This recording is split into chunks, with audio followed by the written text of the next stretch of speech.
Alright guys, Trent Warner here, Monopoly Builder. What we're going to do in this session is we're going to set up your PURL website, P-U-R-L. In other words, that stands for personal URL on the internet. So how we're going to do this is it's actually set up inside of Eproperties. So what we're going to do is we're going to sign in. Go ahead and type in TrentWarner.com. Hit enter. Come to my blog. Go down to the page there and do the login.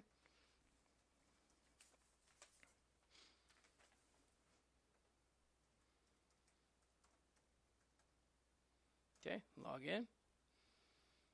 All right, now under settings,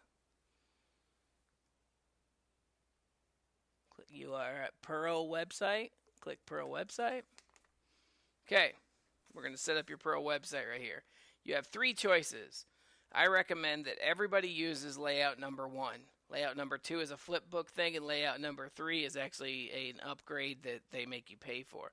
So let's everybody choose layout number 1, and what we're going to do is click on that. Okay, and then you're going to go down and you can choose your theme and you can choose your color. So right below it, choose a theme, whatever you want, whatever fits your neighborhood or wherever you sell at. Click your theme, okay, and then click your color, whatever color you want. Okay, and you want to click save. Now what that does is that just lays out the template for your website, so click save. All right, now you're going to move right across the tab. So you see layout, then you go over to menus and pages. Now what we're doing on this is we're actually going to, let's take a look at it so you know, let's take a look at what you just did in the theme. So go up to the right hand corner and click view.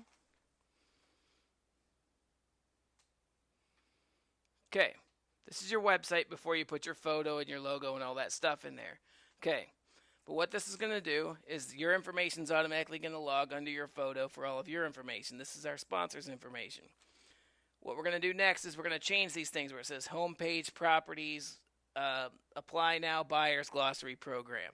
Okay, that's the next session we're going to change. Okay, so let's go back so you know what we're going to change. Okay, so what this is you see right here on the second tab is menu and pages. So what you can do here is you can modify all of these. And what I recommend is one thing you want to do is go to the glossaries section. Okay, and what we're going to do is we're going to change it because we don't want the glossary. All that is a bunch of terminology, okay? So what we want to do is we want to edit the page. And where Bill's clicking on the glossary, down one, that's buyers. There you go. Okay. So what you want to do on this thing is this is where you can just put in any blip that you want to put in there. So you could say, this is where, well, let's just type in, this is where you qualify.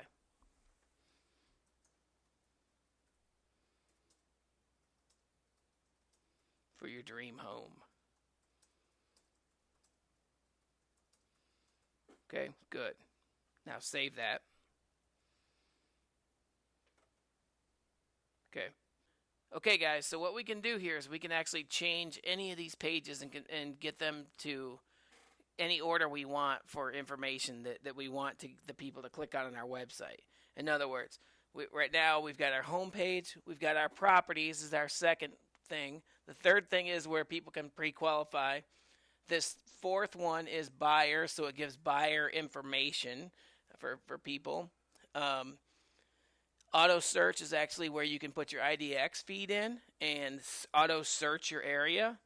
And let's go in here and let's change this programs glossary just so you see that one more time on how we can change to some of the automated things. Let's click on that. Click on edit title. All right, now let's go down and let's choose let's do it different this time. Let's go over to the red. Yep, click on this and let's say we want to do a custom URL. Go down to outside URL at the bottom. Click on that. Let's say we want to send them to a squeeze page or something that we've already got set up out there. Okay, so let's go to page title would be REO special.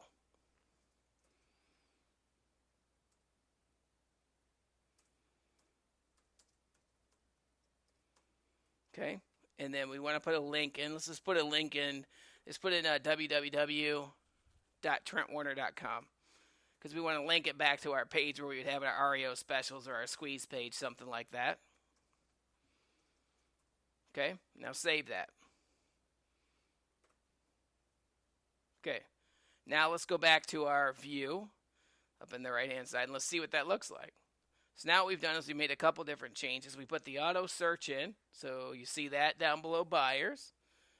And now let's click at the outside page and let's see what we get. We get blocked by Firefox. Okay, but what happens is your page that you call to, or your squeeze page, will pop up inside of this thing. So that's an advanced feature, but what I'm telling you here is what the gist is what we have to do is we have to get those tabs set up right. Okay, so let's go back because we still need to get our photos and a couple other things in there, but this is the place where everyone's going to transact, and we're going to push them to this. Okay, so we've got the pages set up and the way that people are going to transact with us. Let's click on the next tab over called Photos and Logo. Okay, same process as when we set the whole thing up. You're going to upload your personal image. You're just going to click on the browse, get your personal image, click on it, upload it, and go. And then you can click upload right above. It's a little bit different. You click right there, and it'll upload the photo. Go ahead and click it. Let's just see if it does it. Okay, it'll upload your photo. If it's the wrong size, it'll give you an error. You'll have to use the resizing tool that we talked about earlier in the program. Same thing on the logo. You just go to the logo, you click on browse, choose your file, and upload your file. Okay? So that's how you do your pictures and logos. All right. Now, what we have to do is click on this air thing to get it out of the way. Okay. Now, where are we right now in this whole page thing? Right now, we've chose our template. We've laid out all of our pages in the way that we want to do our website. We've put our photo and our logo on here, so we've personalized it. Next step is the advanced step. What this is going to do is we're not really going to mess with this a whole lot right now. The only thing that we would want to do is we might want to, over on the right-hand side, is put in our domain name. So if you wanted to, instead of coming to Eproperties sites to find your domain, because right now for people to find your PURL site, it's going to be www.epropertiesites.com/your name. Okay? What we probably want to do is we want to put in either Jimmy Joe Sells or Bill Scherpenberg Sells or whatever, some website that you own that we target for this, that we want to brand. We don't want to do TrentWarner.com because it'll stomp over my blog page, but whatever your name is that you want to be done to your personal website, this is where we call to. This is probably the only option we're going to mess with right now. We'll do Google Analytics later after we get it all set up. Okay? That's it for that.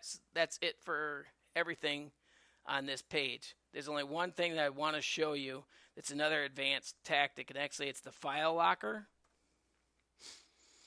If you have documents that you want to put online, let's say you're selling in an HOA or you're working with builders and they want to put floor plans on or something like that, you can actually upload the floor plans or upload the HOA documents, those type of things, and have them available on the website so when they click on it, they can actually pull up the information on those. So you can upload any type of photos or documents you want to into this thing, and it'll have them holding them there as a file folder for you. So that is it for your eProperties site. That gets all that set up. Main thing is we need to think through this a little bit of how we're going to set up the pages, but the gist of it is right now is just get the property site set up and we'll tweak it to your whole strategy. So that's your personal website. It's Trent Warner, Monopoly Builder. Make it a great day, and I'll speak to you soon.